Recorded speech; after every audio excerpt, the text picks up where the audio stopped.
Broadcasting live. It's America's longest running talk show on computers. It's Computer America, bringing you the biggest names in technology with guest interviews, new products, and your emails. Listen live at computeramerica.com on any device around the world.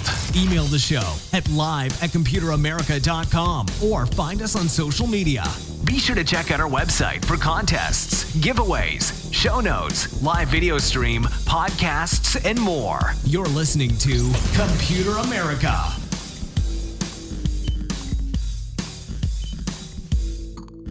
Hello and welcome into the Computer America Show. We are the nation's longest running, nationally syndicated radio talk show on computers and technology. Thank you for joining us. It's a Friday. I hope all of you are doing well. And hey, you're ready for, of course, the weekend. But before you head off to do that, we of course have a great show planned for you with a couple of things, including computer and technology news. Where in the second part of the show, we are going to dedicate it to news and new stuff and noteworthy items, and we have a couple of stories that we really want to cover, and you should definitely join us for that. But in the first part, and of course we always have an interview here on the program, and that is going to be a company called Pure Imagination Studios, and we're going to talk about what they do and how they do it. And hey, if you are at all interested in augmented or virtual reality, then I bet this is going to be a very interesting segment for you. But so let's see, a couple things before we get started, including computeramerica.com. That's where you'll find everything concerning today's show. So be that maybe an archive if you miss any of it, or if you want to link to our guest website, it'll be right there on our homepage. And also be sure to check out the live video stream and the social media contest, which is brought to you by Logitech. And we will be giving away a prize actually today. So yeah, look forward to that as well. All right, so all of that being said, why don't we go ahead and just jump right into this? And as I said, Pure Imagination Studios, they make a bunch of different, virtual reality experiences, and, just poking through their website, and we're going to hear more about it, but from a lot of franchises you have actually seen. So this is going to be a lot of fun. This is going to be exciting. And joining us by phone is Joshua Wexler, and he is the Chief Executive of Fun, the perfect person we want to have here on the show talking about this. And Joshua, how you doing? I'm great. How are you? I'm doing well. Just wanted to say thanks for coming on. And of course, this is a very it's not new. Like, I think people at this point have seen AR or VR in some capacity, but what is really possible with this technology, that's the new part. And I'm excited to really, kind of see what you guys have done over at Pure Imagination Studios. So let's start at the beginning and give us a bit of background on the studio and yourself. How did you find yourself working in this field? So it's pretty interesting. I think I've known what I wanted to do since I was about 7 years old. Ever since I saw the Muppet movie and Star Wars, it kind of set me down a path towards creating entertainment and experiences. And that was, I think, kind of set it all out for me. And so Star Wars was kind of the technology and how do they do that type of thing. And the Muppet movie was, making millions of people happy. Mm-hmm. And so from there, it was making Super 8 movies and film school to ultimately moving out to Hollywood to kind of pursue my dream and start making movies. And one of the first ones I worked on was Mortal Kombat way back. Classic, in the day. Classic, yes. And about 6.5 years ago, we started this company, Pure Imagination. And, our goal here is to create, new types of experiences. We kind of say that we are a micro studio and we're platform agnostic, meaning we make, content for any type of screen, be it, feature films, television, tablets, mobile devices, theme park attractions, and of course, really immersive experiences like the virtual reality one we just completed.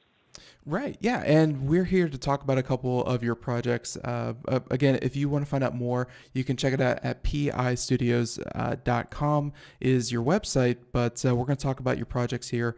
The first one that is becoming obvious is, I think it's your newest one, Alien Descent. So I think when I say the word alien, a lot of people, of course, conjure up the movie franchise, and it's long running, has a lot of different iterations, and I guess a lot of different ways that you could take the Alien franchise. So let's talk about Alien Descent and what it is, and just kind of how how you approached the concept of such a well-established, again, franchise. Sure. So, one, we're just obviously, I think, myself and the team here, we're all obviously enormous fans of the Aliens universe and the world that, Ridley Scott created and Jim Cameron, continued to evolve. So, as enormous fans, as we were kind of working on some of our strategy for creating virtual reality and these immersive types of experiences, the team decided to build a proof of concept, and we built it actually around aliens. And we had ultimately had some, executives from Fox Studios who controls the Alien franchise come down to see the work that we have done, and I think they sort of, fell in love and thought it was awesome and a real blast. And they said, "Well, what do you want to do with this thing?" And we said, "Well, we really want to roll out, kind of a next generation experience, all over the world." And they said, "Let's do it." And so Fox has been a great partner. We're working with Fox Next, which is their division that kind of works in the new media and video game and immersive technology space. Mm-hmm. We created this next generation experience. No, and by the way, I think you have a website dedicated to it. We're going to pull that up as well, aliendescent.com. And I guess when you're talking about different ways to present media people I've seen before, I kind of want your philosophy on what is the role of VR, because that seems to be a big part in what dictates the actual experience that pops out the other side. Because we've seen different ways of putting VR, putting people into that into that scene where maybe amusement parks will use roller coasters to put people in the theme, or sit in a movie theater and have little little gadgets that then interact with the audience as they're sitting there trying to watch some kind of immersive experience. What do you think VR kind of does really well, and how did you kind of play that up in Alien Descent? Well, I mean, we're certainly at the very, early days of the technology and what we can do with it. But our kind of hopes and dreams here were, we really wanted to put people, essentially in the movie, and really let them kind of live out an experience as a colonial Marine and take you, to another planet in a spaceship where you're ultimately going to have to, battle face huggers and xenomorphs in a way that you've never ever experienced before, right? And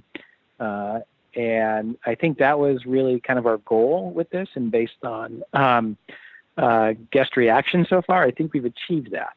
But we still have a ways to go, as the technology continues to evolve. But I would say one of our big goals too was to remove the backpack from the experience. So there are a number of experiences out there, and if listeners have a lot of VR experience, they're typically tethered to big computers, sitting at your desk and whatnot in a room scale. So we wanted to really kind of free the guest from 30 pounds of gear on their back and the battery belts and things like that, and to really kind of, feel as if they were, in this world. And that was kind of our big goal on the technology side for the experience. And I think we've been very successful in doing that as well. Yeah, and just looking at some photos here, it looks like you have been able to kind of narrow it down to, of course, the VR headset that would, present the actual experience to you, headphones for the sound, and looks like some kind of course, prop firearm, so that hey, if you come across an alien, which I'm sure you will, you can shoot it in the face, as the movie intended. uh, that's a pretty impressive feat on its own, because I mean, cutting that tether is a huge project that I think a lot of different companies are trying to do. I mean, uh, is it something about like the rifle that you have? Is everything kind of stored in there, and you're kind of carrying around what would be the hardware? How were you able to kind of do that? Some of it is certainly proprietary, and we have used a little bit of off-the-shelf hardware for sure, but it's just sort of in the way of how we've done it and kind of where we're splitting up some of the functionality. So we're actually doing the rendering in your HMD all in real time there, but there's still a lot of offboard processing from your motion tracking, the gun tracking, and other physical elements inside the space that we're doing offboard that we're then streaming, ultimately, back to the headset. So we're trying to split up, the workload, if you will. So, and the only thing I know about that is when you do that, sometimes you introduce a very small amount of latency. That's also a problem when it comes to virtual reality, because, thinking that you are throwing something with your hand and then, it actually registering in the game, you have a very small, 30 millisecond window or something like that to actually make it happen, where your brain doesn't go, all right, so now my whole body isn't working. It's it can be a little troublesome. I mean, not so much, how well, if you know some tech, details off the top of your head, but just from guest reaction, did they come out of it saying, that's very, that was very, I want to use engrossing, but like it really put me in there. Was there any complaints about latency? No, we haven't had anybody complain about latency at all.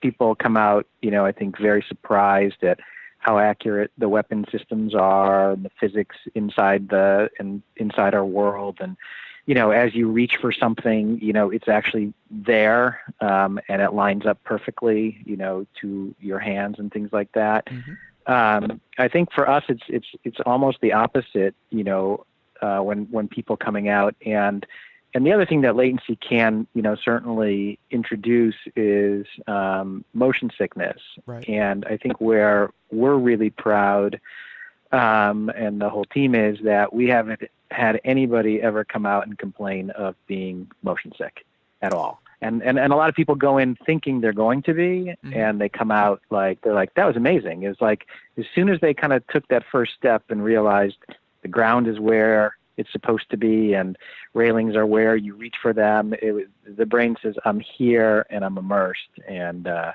I'm in this world. So tell us more about what the actual experience entails. Where can you experience it? Because I don't believe this is something that you download off of Steam. This is an actual, in a physical location, and what the experience actually entails. Sure. So, guests currently right now can experience it at Simon Property Group's, the outlets at Orange. This is in Orange County, California, 5 minutes away from Disneyland. It's a very heavily trafficked and popular, shopping destination in Southern California. The experience is $22, and what guests I think what they can expect is a multiplayer, immersive, game-like experience that puts them into the world of aliens, and we think the experience actually begins at the front door. So right from the moment that you arrive, you're greeted by Weyland-Yutani staff, and you are on board a Weyland-Yutani cruiser. So, the experience begins really kind of the moment you walk in. And then you are given a mission briefing from Sarge and some weapons training, and then ultimately sent off on a search and rescue mission. All right. And hopefully you'll come back. Yeah, and hopefully you come back. That's of course a very important part of actually enjoying your experience is surviving. So I mean, and talk about kind of the concept versus the actual experience. I know that sometimes when you say what would be really cool, and then the software or hardware department, they come back and say that would really be cool if we had $18 billion and we could definitely do that for you. Talk about kind of how this how the concept moved from what you wanted to do to what you came out with. I have to be honest. I think we achieved pretty much kind of all of the boxes that we wanted to check on this first iteration of where we are today, where the technology, is today. There are definitely, things that we want to do as the technology matures, and just, some of the other effects and things like that that we'll add in there. But, maybe today they're not quite as safe as you'd want them to be, or you might scare somebody too much and they might crash into things. We tried to find a real balance between, I think, fun and scary and safe, all at the same time. And I'll tell you kind of a funny story. When we did the proof of concept, it was actually scarier. And maybe 7 out of 10 people could actually go all the way through it. People were tapping out, 2/3 of the way through it. They're just like, this is too scary. It's too. And I mean, to be fair, just from watching the movies, they are a mix of action and horror. Action, horror, thriller. I mean, Chest Busters is nothing to kind of laugh. Well, it's something to laugh at maybe, but it's nothing to really laugh at when it happens in virtual reality right in front of you. It's supposed to be a little scary. I mean, what age range would you say is kind of appropriate for this? Because one, they have to be able to kind of hold all the equipment, and two, again, Alien can get kind of gruesome. Correct. And we set the age at 10 and up, or 48 inches, and taller, as long as a parent, signs a waiver. But, not every 10 or 11-year-old is the same. And we've had some 10-year-olds who in 3 minutes were screaming for their mom, literally. And we had to pull them out. And we've had a few that go through there, as if they've been playing, Battlefield, since they were 6. So, I think it's down to the individual personally. And I would say this is a little bit more of the action Aliens. This is probably a little bit more in the Jim Cameron's Aliens world, and a little less in that horror Ridley Scott. Right. That's kind of where we the tone of it. Well, yeah, I guess you're there to entertain and, kind of, I guess, and by the way, you said arms training. I guess as the audience, quote unquote, audience member, you go through, and it's kind of a, walkthrough exhibit kind of thing where you shoot at aliens that are coming at you. And I see 4 players, so, and again, feel free to correct me on any of this, but 4 players in groups go out and go through this course, go through some kind of storyline, shoot aliens. There's probably a high score somewhere in there, so you can brag about you being a much more capable alien hunter than anyone else. And I mean, it's... I guess action would fit better. Like, even though horror has seen great success in VR because it's very good at painting that scene for you, I guess action would just kind of fit the fun feel you're going for. It is, and again, in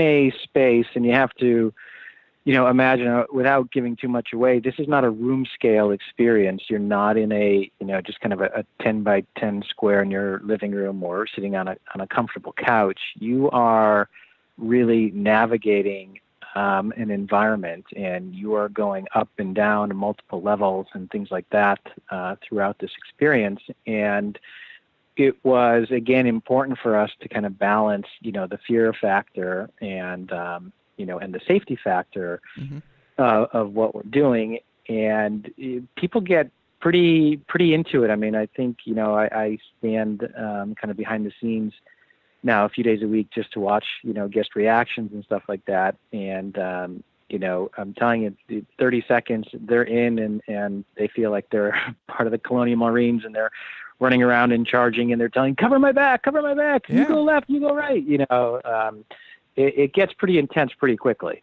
But I mean, that's the fun part. It's I'm sure it's the same kind of people that when they go play laser tag, they suddenly turn to Navy SEALs and they're just all making call outs.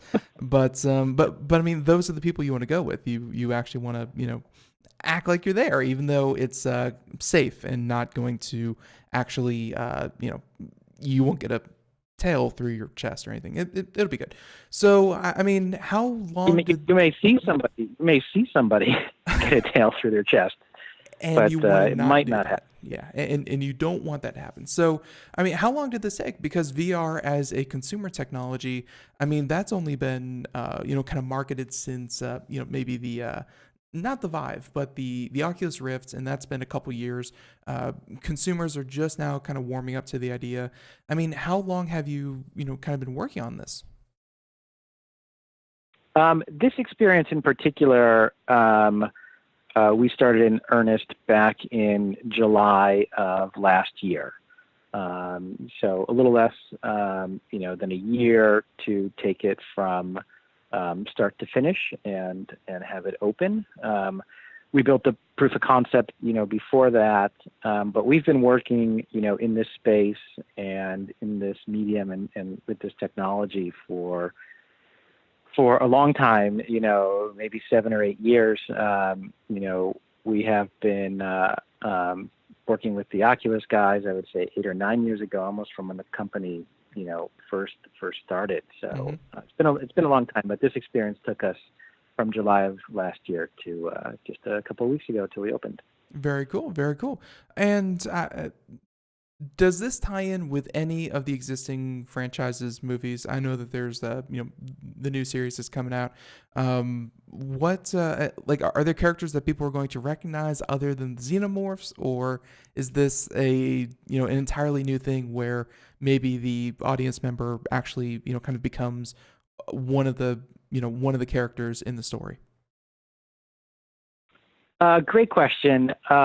This, like I was saying earlier, this is really kind of, from a canon perspective in the world of, this is, close to the timeline of Aliens. So Jim Cameron's Alien film. And, you're a colonial marine on a search and rescue mission. And there are familiar character types that from this universe. You go to real destinations that are in this universe. There are a lot of Easter eggs for hardcore fans to find throughout the experience, basically. And again, I think we're continuing the mythology of Weyland-Yutani, being maybe not the nicest of corporations, out there in the future. And again, I think from a story perspective, there are some surprises. It's not necessarily what you think it is. The mission you're going on may not be really the mission you're going on. Right. And hey, we definitely like the twists and surprises. Although one thing that is a bit concerning, you keep mentioning the phrase colonial marines, and that's fine. I mean, it's an honorable profession. The game, though, because, we enjoy games here on Computer America, the game was a bit of a flop. And I just want to, be assured that, it's technically speaking, like technology-wise, you guys have really spent some time polishing this thing, right? Because, Aliens Colonial Marines, the game, uh, a bit of a notoriety for how glitchy it was. Yeah, I can't speak, too much to that. I think personally, a lot of us here were Isolation fans, Alien Isolation fans. Okay. As a game franchise, and some of the just kind of stand-up arcade games, I think, are pretty awesome too. You just blasting away at the Xenos. But But you of spent course, time we polishing spent a this. lot of time. Right. Oh yeah. I mean, again, I mean, when I tell you, like, we have blood, sweat, and tears in this, our team is so dedicated, to making this an incredible experience. I mean, literally our office, people don't know geography in Los Angeles. Our office is 50 miles away from where we opened this first location. And in Los Angeles, that could be as far away essentially as China in terms of drive times with traffic. So, I mean, we had the team living down there, sleeping down there for the last few months just to make sure every little detail was great. And again, I think, just talking with guests who are coming out of the experience, their reactions are phenomenal, and that's probably the most rewarding thing, for all of us here is just to see people loving it. Right. And this just popped into my head. How long is the experience? Because despite what movies show, and it's the action hero going on, weeks worth of adventure, and he's looking no worse for wear. A lot of really high intensity, kind of either gameplay or physical things. People can get tired pretty easily. Where does this kind of cap out at? What do you expect people to, one playthrough? How long does it take? I think the whole experience, kind of from start to finish, from briefing to suit up to gameplay, can last, anywhere between 18 and 22 minutes. And again, depending on how advanced, people are, or how familiar they are with being gamers, so to speak, and how fast they kind of, or slow they actually move through the experience themselves. We felt actually it's about the right amount of time, to be in there. It wasn't, too short. It wasn't like, oh, that wasn't really worth that. That was in and out in 6 minutes. To the intensity and the gameplay kind of continues to build. And I don't want to say this isn't necessarily not scary. For some, this may be really scary.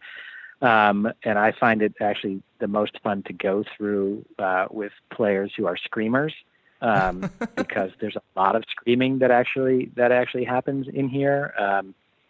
So about, I would say about an average, probably about a 20-minute experience. And most people come out and they want to do it again because their friend will say to them, "Oh my God, did you use the grenades?" And they're like, "I forgot about the grenade launcher," and "Did you see this? I didn't see that," and so, they want to kind of sign up and go right back in. So we feel good about the length of the experience, but we're seeing like a lot of people coming out wanting to replay, which is also great. Yeah, I mean that's and I'm sure just as game developers are want to do, they put in Easter eggs and things like that. I mean, that's something about VR that I think is still being worked on, is that you, with a movie, with a television show, with anything else, they can direct your eyes to this picture and you just have to absorb everything within that screen in front of you.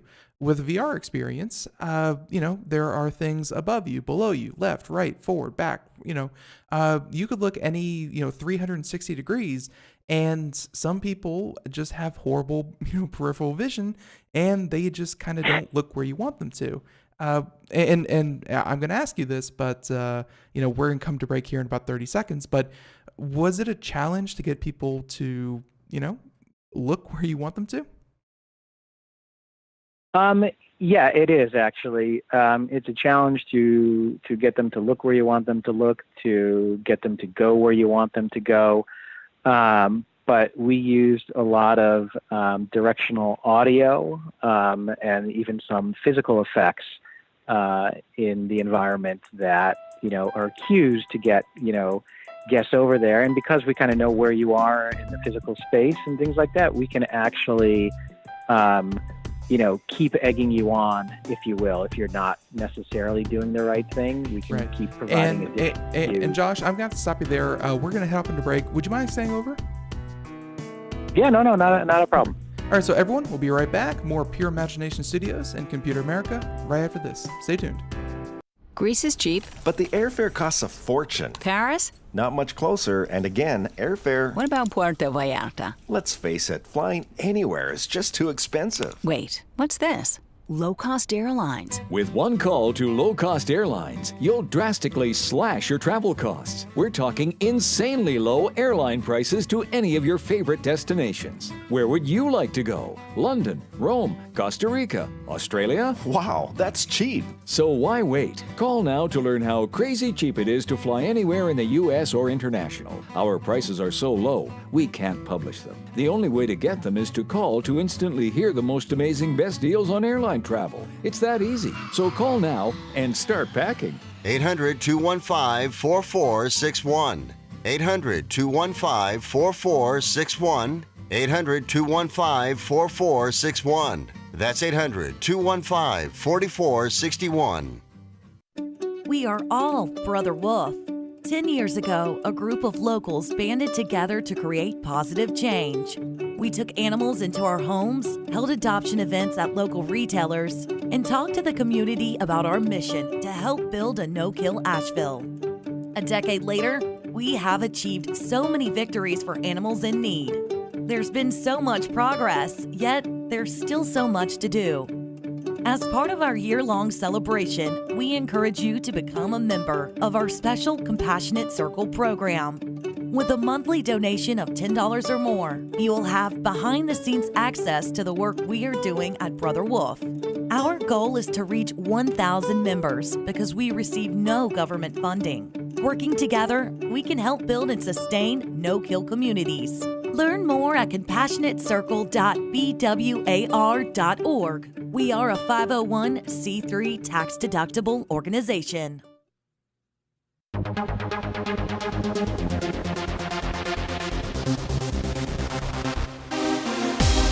And welcome back to the Computer America Show. It is 32 minutes past the hour as we continue on here.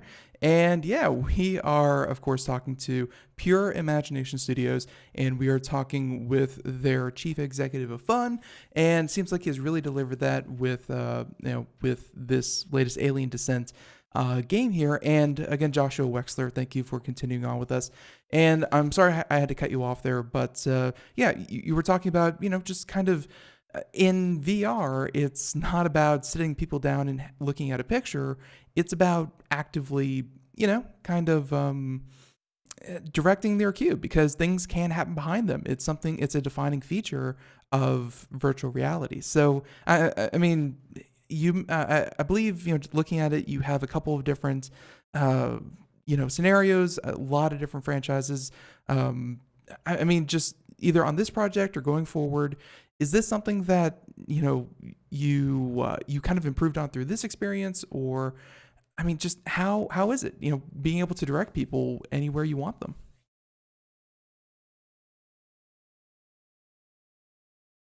So much about being able to direct people anywhere you want them. I think it's about allowing people to go anywhere they want to be, or be anything they want to be.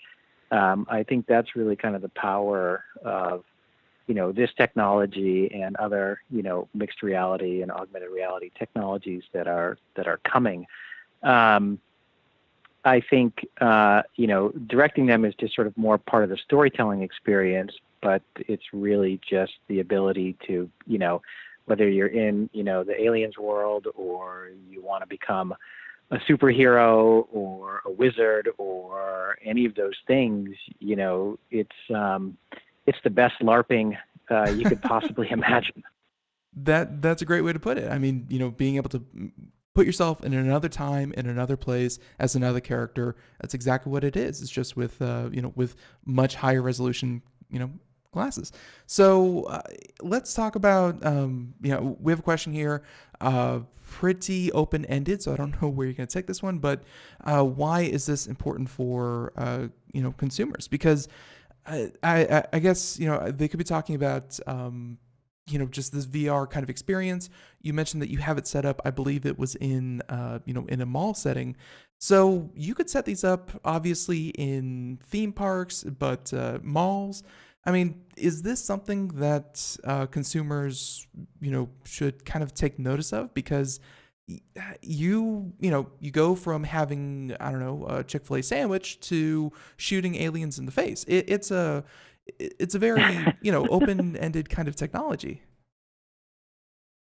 It is, and I don't want to sit here and be so arrogant to say that what we do in creating entertainment related experiences are the end all be all. I think we're in a very tiny part of the universe of what this technology is able to ultimately provide. I think, what we bring to it from a creativity and storytelling and imagination point of view can certainly help grow this technology in other industries. But I was seeing, like, in the kind of chat channel there, Mom Chipmunk was saying, are you worried about the Army appropriating this? Yeah.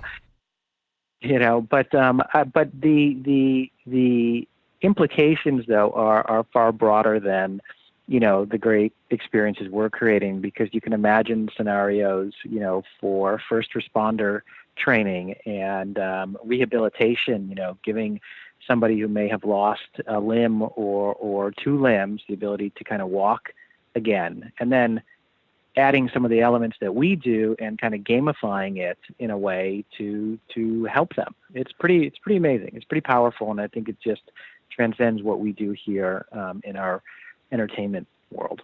No, it's and I think that's where we of course talk about the video game side, and that's the fun side, but a lot of news with VR, because it is a little prohibitive for the average consumer to get into. I mean, when it first came out, it was a $2,000 computer with another $1,000 worth of hardware, and it's certainly come down by that now. But where we hear a lot of news about it is for training purposes. For, I believe, UPS is one of the biggest users of VR. Because they don't want to send new drivers out into the streets. They want to give them a little bit of training as best they can. So it's definitely going to be more than just for video games, but at the same time, it's a great use for it. And as I was kind of mentioning, you have a bunch of different titles here. Do you see this coming to, obviously you work with a location-based this time. Many VR games kind of come out on Steam. Do you have any interest in developing things that people can download and experience at home? Or do you think that VR is first going to really make, really come somewhere where you can centralize the technology, you can centralize the experience, and it's just, you mentioned 20 minutes and you have to, kind of mention the admission price, but, 20 minutes and whatever the admission price is much easier than, setting up a computer and setting it up at home. Is that kind of where you see it going first? I think, what we do in location-based entertainment is going to definitely help drive the further adoption of home VR and mobile VR type of solutions. I think that our goal is to get people out of the home. We want to create experiences that get you off the couch and back into, social environments, doing things with your friends, doing things with your family, and specifically creating experiences that you can't do at home. But we see a future where what you're doing in the out-of-home experience actually links back with what you do at home, and the two actually work together. So you may, reach a certain level on a home experience, then go out, to one of our destinations and continue that experience, level up there, and then go back and continue playing at home. So I think over time, you're going to see a lot more connectivity between both. Yeah, and that location based, I guess it's the idea that I mean, video games are very social nowadays. Many of the most popular ones are multiplayer online, and it's about that sense of community that I guess could make a location based VR experience, really flourish. I mean, I spent my childhood growing up in an arcade where even if I was playing alone, there were still people watching me. There were still other people that I could play against, I could compete against. And I guess, do you think that, what you do at Pure Imagination Studios could kind of be the future of, kind of arcade based games? This is taking it a step further. Yes, actually, I do. And I too grew up in an arcade. So I know where you're coming from. And I think, again, the reason that we made Alien Descent a 4-player experience was kind of to drive that social aspect of what we're doing. And again, I think it's just going to, continue to get better and better from there. And there's going to be many more multiplayer types of engagements and types of engagements where you might even have some people playing in the experience and some people interacting with the players in the experience, even though they're not actually in that experience with them. So I'm just gonna say that obviously malls would be a great place for this. I'm gonna say good luck because many of the malls around me, they're filling up with escape rooms. I don't know why the trend is taking off so hard, but yeah, that's gonna be your main competitor for a little while.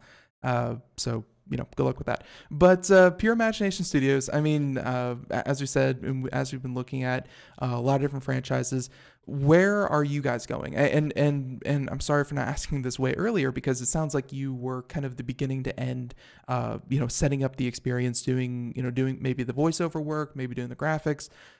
What's next for Pure Imagination Studios? Are you are you going to be like an art asset company? Are you going to be the creator of these, of these events? What role does your studio have? All of the above, basically. We have some pretty big plans ahead. I think Alien Descent is just scratching the surface of what we're doing. We're going to be making some, some bigger announcements in the near future. But all of those things that you described are in our wheelhouse currently. Very cool, and definitely looking forward to that. And be sure to let us know, and we'll let our audience know. And if you could again, just kind of explain what you have going on, where people can actually go play, or go experience, I should say. It's more than just playing Alien Descent, and how much is it? Sure. You can go to aliendescent.com and pre-book your tickets, which I highly recommend. You pick a time and pre-book them. We do offer walk-ups, but we have been pretty sold out on a regular basis.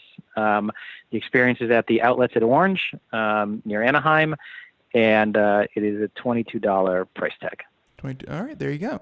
And so not half bad and very, very cool. Honestly, this is honestly, I thought this was something you mentioned that you're like 5 minutes out of Disney, which is kind of ironic because that's where I thought something like this would first kind of spring up, would be in an amusement park and doing that kind of thing. So this is very, very cool, and I'm happy that you could join us here on Computer America to, of course, talk about it.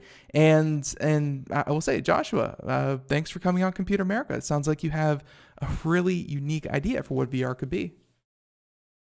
Awesome. Thank you so much for having me. I really appreciate the time, and hopefully we can get you out here to try Alien Descent. Next time I'm in the area, I will definitely give you guys a call. This sounds like a lot of fun. So, Joshua, again, thank you so much. Thank you. All right, have a great one. Take care. Bye-bye. All right, everyone. So there he goes. And again, Joshua Wexler, he is the Chief Executive of Fun. Yes, the CEF of a company. And yeah, there you have it. That is all about, Alien Descent. So if you want to watch, hopefully not your friends get devoured by aliens, yeah, that sounds like the just about the only place that you could probably do it. So there you have it. In the meantime, we are going to actually let's do this. So every Friday we give away a prize from our social media contest. This is brought to you by, of course, Logitech. And we're going to give away a prize right about now. So why don't we go ahead, get this rolling, and we'll announce this. So here we go. The winner of the Computer America Logitech social media contest is, as soon as I draw it. Isn't that such a great, that's a great way to announce it. So this week's winner is drawing it right now, and way down here is the one, the only, Jose Pimentel. Jose Pimentel, congratulations. And for being this week's winner of Computer America, and all you have to do, there are like 7 or 8 different ways to enter, and all you have to do was to visit Computer America on Google+. And if you want to figure out how to do it, all you have to do, head on over to our website, and it's all right there. Super simple. And by the way, he listens to us in Providence, Rhode Island. That's right. The smallest state now has the biggest winner. So there you go. Jose, good job. Congratulations. And again, thank you for checking us out. So yeah, if Jose is not your name, then next week it could be you. All you have to do is enter. And oh, by the way, I didn't mention this way at the beginning, but I will now, because everyone, hey, May the 4th be with you. And yeah, happy Star Wars Day. It is that time of day, or it's that time of year when everyone says the same silly line just to prove that they are a bigger nerd than you are. And guess what? They're always right. Everyone else is a huge nerd. So happy May the 4th, everyone. And we're going to go ahead and jump into computer and technology news. So, oh, by the way, brought to you by OWC. Here we go.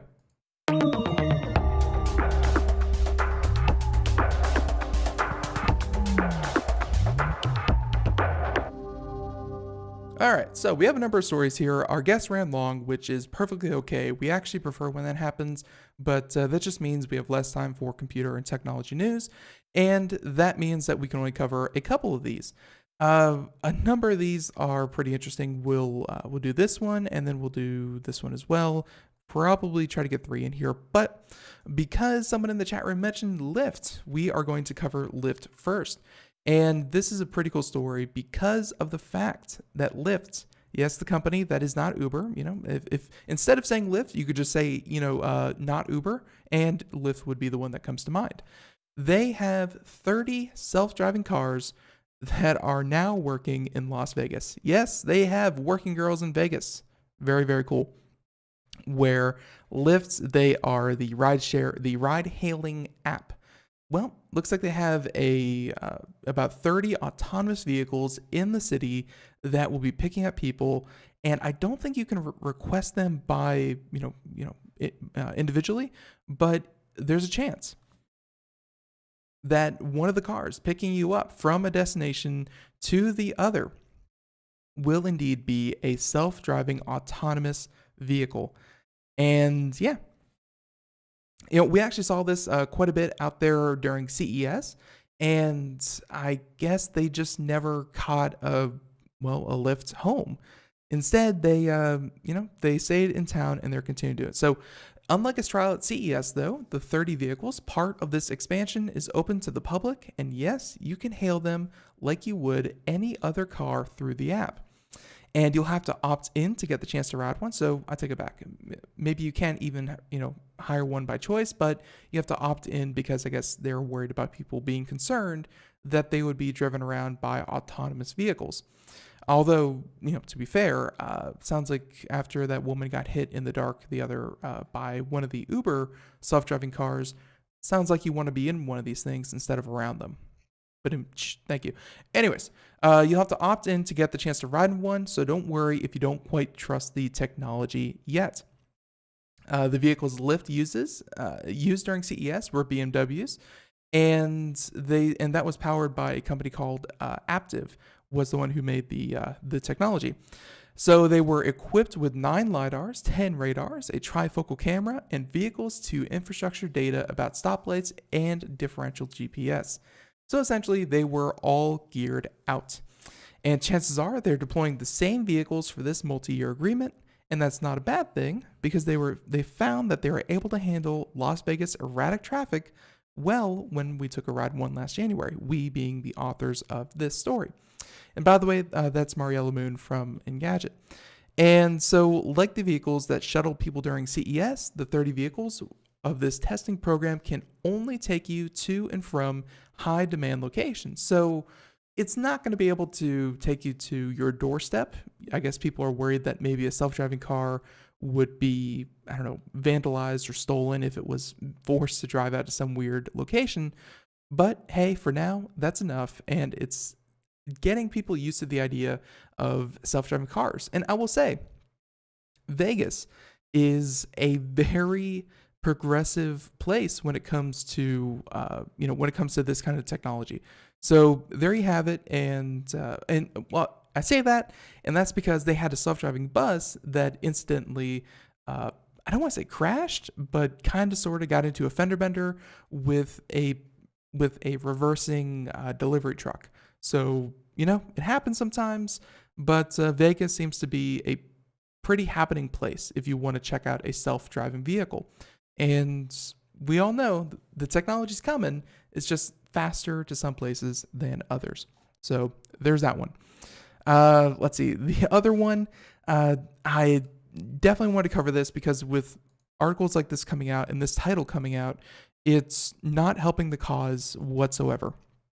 And not that every journalist, not that every article has to be, put forward for a cause, for a like-minded goal that's colluded with every single journalist out there. But let's see, there's a word here I can't say on the radio, but the race to 5G is just mindless marketing stuff. And they said that buried beneath the hype around 5G rests a growing sense that wireless carriers are aggressively overselling the technology's potential. And there's no doubt that there's going to be marketing hype around this kind of technology because 5G is a very marketable word. It's short. There's 2 syllables. There's 5, and then there's G. And everyone is already kind of familiar with the idea of 4G. So, hey, 5G is one better than 4G. So the masses will love it. So there's a marketing side to it. There's no doubt about it. But there's also a side where it's technology and it actually serves a purpose when you increase that number by 1. As long as they're telling the truth, and we're looking at you, AT&T, who is marketing essentially 4G LTE plus as 5G, which it's not. When true 5G actually hits and, the standard known as 5G is available to people, that's, yeah, and by the way, I'm not going to say bull, but I will say that it's actually going to make a difference. So this is the 5th generation wireless networking that we all use on our phones. And this is going from, and they're saying that this is from the Sprint CEO called it going from 4G to 5G is like going from black and white to color television. And it's a pretty good point where you're going to be able to not only communicate with a lot of different devices at the same time, so congestion is going to fall tremendously. It's really in our current technology kind of scale, congestion really won't be a thing. If implemented correctly, congestion on networks won't slow your connection really at all. And then on top of that, your connection will go up to 1 gigabit per second. Yeah, and that is incredibly fast when compared to 4G, where I think those topped out at like 30 megabytes per second, or maybe even 400 megabytes per second in some places with that 4G LTE plus. Anyways, it's going to be a huge, massive leap in the amount of data that you can actually put through these devices. To put that into perspective, a lot of people have a 3 gigabyte limit for the entire month. The entire month they get 3 gigabytes, and then they have to wait until next month or pay an overage fee. If you have true 5G technology and you were constantly streaming your theoretical maximum, which is pretty hard, you would use up your entire month's data plan in about 24 seconds. That's all, 24 seconds, and then you are out of luck. You are out of luck for the next 30 days. 29 days, 23 hours, 59 minutes, and 36 seconds, you are doomed. So that is a lot of data. And so this article, again, saying that is it just marketing? Is it just marketing stuff, or is it, they're afraid that the wireless carriers are going to overhype this. They really can, but at the same time, they really can't, because it is a massive upgrade. They're putting new antennas, they're doing new standards, they're actually putting in some good technology, that it's not all just marketing hype. If it's true 5G, and trust me, Computer America and many others will let you know when it's not 5G. If it's true 5G and you are able to actually, take advantage of it, yeah, it's going to be a massive thing. So it's not just marketing hype. And by the way, when this happens, I don't even have to guarantee you. I know that data caps will increase dramatically as well, because you can't just have 24 seconds of unmitigated content go through your phone and then you're out of data.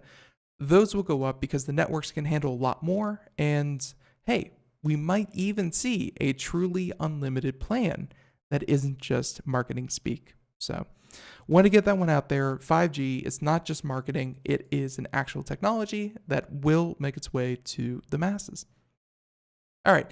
So, and like I said, we don't have enough time. We have a couple stories I really wanted to do.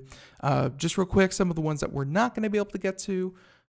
Anyone out there who has enjoyed using Vine, they were 6-second video clips that were shared via Twitter. It was insanely popular with a certain subset of people, mainly teenagers. And Vine 2 has officially been postponed indefinitely, where they say unless they can get a true blue company to take over Vine and put in their own funding to actually launch the service, Vine 2, from the makers of Vine 1, has officially been, again, postponed indefinitely. So Vine not coming back. There was that one, something about Jeff Bezos and puppies, not going to do that one. And California will be one of the first states to mandate solar panels on new homes post 2020. So yeah, if you thought, homes in California were expensive, wait until every new one has to have a solar array built in. But why don't we go ahead and do this one? I think we can do this one pretty quickly. And this will be the last story for the day. But an MIT graduate wanted to make healthier, faster food, and he decided that the best way to do that was to use robotic woks. Yes, WOK, robotic woks, are the chefs in this Boston restaurant. And said that 4 MIT students who once built a soccer ball kicking robot got together with a Michelin-starred chef to build a restaurant that's not quite what you're used to. And by the way, if you're looking at the video portion, you can see the picture. Yeah, they are the friendliest looking chefs I have ever seen. Well, they're not even chefs. They're robots with what essentially look like a bunch of woks that are then, kind of on these pivot arms that tilt back and forth. And yeah, those would be your robotic chefs. And they said that a fast casual restaurant has just opened its doors in Boston, has a mecha kitchen with 7 autonomous woks preparing its healthy offerings. A customer simply has to choose one of the bowl-based meals on its menu through a touchscreen kiosk, and the sprouts, kale, beans, grains, and other components automatically drop into one of the drums and start to cook. So that's it. We don't have time for anything else, but again, Boston, if you feel like going to eat robot cooking, hey, there you go. So everyone, the music means that we're done, and we have to say thank you so much for joining us here on Computer America.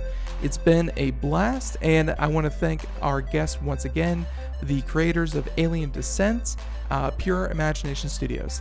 And hey, thank you guys for coming on.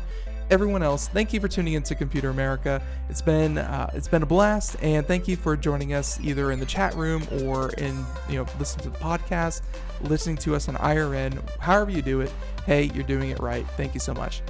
And folks, until next week, we will be back Monday through Friday, 4 p.m. to 5 p.m. Eastern, and with an entire litany of new guests. So be sure to check us out every single day. And again, congratulations to our winner, Jose. We'll contact him after the program to get his prize out to him from Logitech. And folks, again, thank you so much. Have a great one. Have a great weekend. Do something fun. And again, catch you back here bright and early Monday, 4 p.m. to 5 p.m. Bye-bye, everyone.